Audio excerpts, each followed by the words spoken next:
இந்த வீடியோ பார்த்துருப்பீங்க. பார்க்கும்போது ரொம்ப கஷ்டமாக இருக்கு இல்லையா?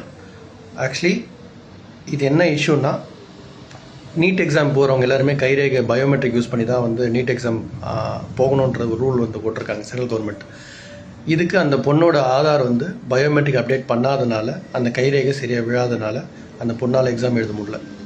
இந்த மாதிரி இஷ்யூஸ் நமக்கு நிறைய பேருக்கு இதாகும். அதனால் தயவு செய்து நீங்கள் உங்களுடைய பயோமெட்ரிக் ஆதார் அப்டேட்டை எவ்ரி 5 இயர்ஸ்க்கு once Aadhaar centre, nearby Aadhaar சென்டரில் உங்களுடைய கைரேகையும் கண்ரேகை உங்களுடைய ஃபோட்டோ இதெல்லாம் அப்டேட் பண்ணிகிட்டே இருங்க 5 இயர்ஸ்க்கு ஒன்ஸ். ஏன் அப்படின்னா, இப்போ எல்லாமே அத்தான்டிகேஷன் நம்மளோட ஃபிங்கர் பிரிண்டில் ஆகிடுச்சு. ரிஜிஸ்ட்ரேஷன் ஆகட்டும், இல்லைனா நம்ம யூஸ் பண்ணுற நீட் இந்த மாதிரி கவர்மெண்ட் எலெக்ஷன் ஆகட்டும், மேபி இதுக்கப்புறம் எல்லா எக்ஸாமுக்குமே வந்து நம்மளோட அத்தான்டிகேஷன் வரதுக்கு நிறைய வாய்ப்புகள் நிறைய இருக்குது. மேபி 10th 12th இது என்னோட கருத்து கணிப்பு தான்.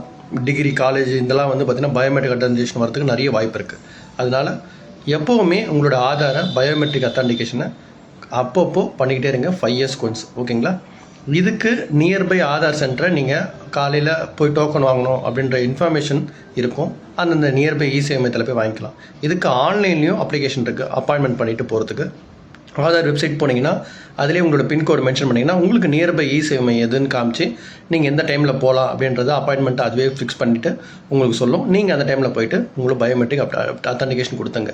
ஏன்னா ரீசெண்டாக பார்த்தீங்கன்னா ரேஷன் கார்டில் கூட இந்த ஜூன் 31 நம்மளோட பயோமெட்ரிக் அப்டேட்லாம் பண்ணாதவங்க இவங்க எல்லாருமே அங்கே வந்து பண்ணிவிடுங்க அப்படின்னு சொல்லியிருக்காங்க. ஏன்னா எல்லாமே ஆதார் அத்தான்டிகேஷனில் தான் வருது. அதனால் உங்கள் ஆதாரை எப்பவும் அத்தான்டிகேஷனோட வச்சுக்கோங்க.